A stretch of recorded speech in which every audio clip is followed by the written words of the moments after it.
Hey guys, just make a quick video really quickly. It's gonna be like a vlog style video, so pay attention to what I have to say. If you're 20 years or younger, if you're in your 18s and you're doing this stuff already, you're better off just stopping this stuff. If you're in your 20s right now and you are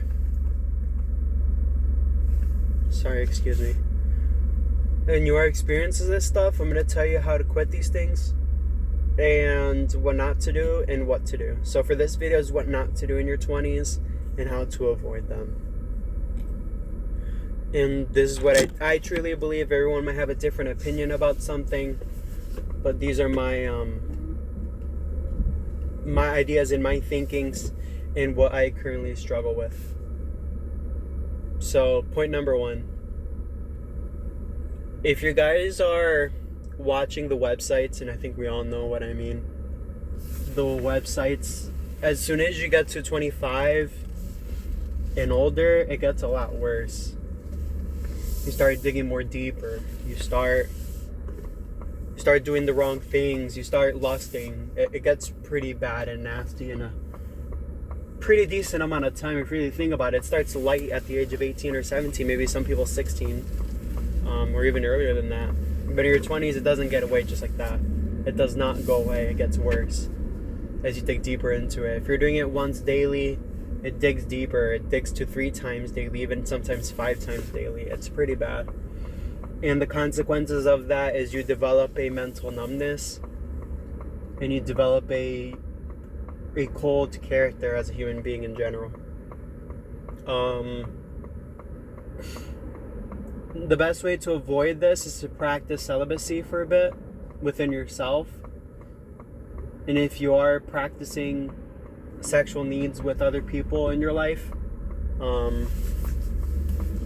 maybe try to avoid that as much as possible. But the only way to circum this addiction is through practicing celibacy, whether if that's not doing it once a day, right?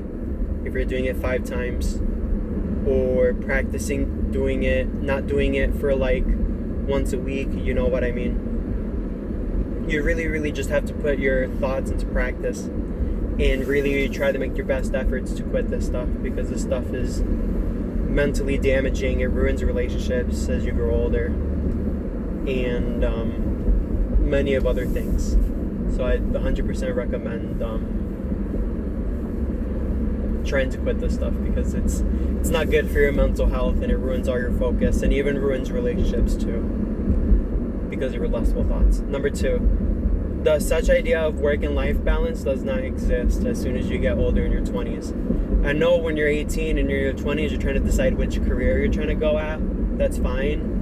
But as me, as a college dropout, I can tell you, as somebody who's had the good jobs that pay well, and somebody who's had the mechanic jobs for a super long time,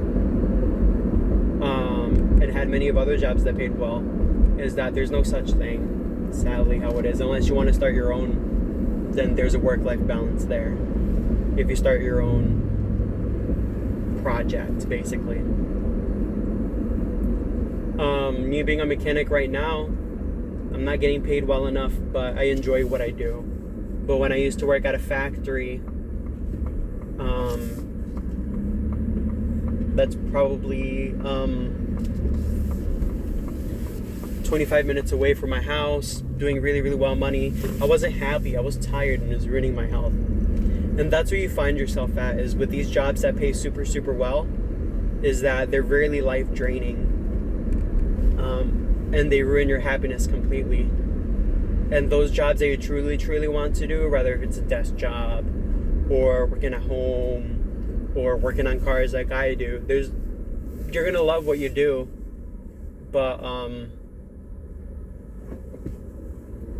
you are truly gonna find yourself not having enough, and it sucks. It truly sucks. So the idea of work-and-life balance does not exist in your 20s, sadly. The main idea here is to work and work your way up the ladder and make as much money as possible and work hard as possible. You know what I mean? and give off a good taste on the tongue to other people. You know, just leave a good sense of who you are towards others. Lead as a good example. And that's the best advice I can give you. Again, I probably have had maybe like 12 jobs within the span of 5 years. And then, so I'm a pretty good, decent example. Why did I leave those jobs? Because again, I truly believed that there was such thing as a work and life balance, but there isn't. And if you are in that situation, it's a blessing. So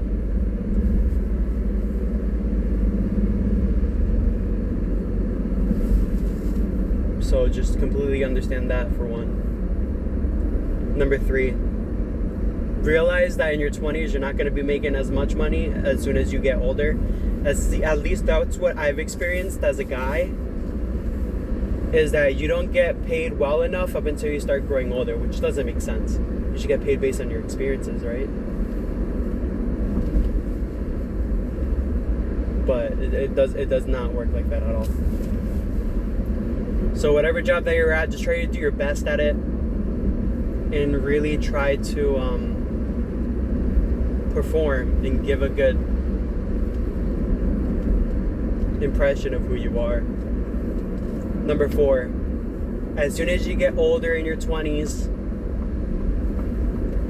realize that when you work out, it's super, super important that you work out in this age, because your metabolism is completely different. That's why you got to make sure that you're fit in your teens, and that you're fit in your early 20s, because as soon as you hit 25 and forward, in my personal opinion, metabolism starts taking a curve, and for the worse, doesn't that? So you really, really have to make sure that your body's used to working out, that you're able to stretch every morning, and that your body's able to take it. And that's what I'm catching on now, is truly that, is making sure you're working out. And it doesn't have to be crazy either. You have to be working out at least maybe twice a week or 3 times a week. If you really want to go all out, go 4 times a week. I think 5 is a big stretch. If you can do that after school and get into a routine, that's fine. But at least the minimum two times a week. The minimum 2 times. Number 5, in your teens, focus on saving as much money as possible and starting investments early. I started investing at 23. I started accumulating silver. I started accumulating stocks, real estate. Stock, obviously, but I like to say a community of real estate, because it is real estate. That's what I'm really investing in right now, through a real estate stock. So really make sure that you have your investments down, and that you're at least pitching into your savings, rather if it's $2, $3, does not matter, bro. $1. As long as it's something, that's what should be the main factor of your life, is focusing on saving and investing. Because you're going to be so grateful that you started at 18, because the fact that you cannot buy time back, your money is going to multiply for you year after year. So that's why it's super important to put in whatever you can, because whatever you put in, it grows super quickly and easily. And I can tell you that based on personal experiences. Within the past 2 years I've been investing, it grows super, super quickly, and you would be super, super surprised, because it's great, it's awesome. And I wouldn't be not putting in this video if I didn't mean it, you know what I mean? So it's in this video because I truly 100% recommend it. And 6, get hobbies that bring you joy, because if you're working hard to flourish and become great in something, you might as well get some hobbies that bring you joy and motivate you to move forward and help you as a whole person in general. I started with hobbies such as drawing, working on cars is a hobby too, reading, just develop some hobbies in your early teens. Don't just be sitting around playing video games all day. Video games are hobbies that help you grow. You need to start reading. You need to start learning stuff. You're in the stage right now between your teens and your early 20s where you need to learn. That's my video for today. Love you guys.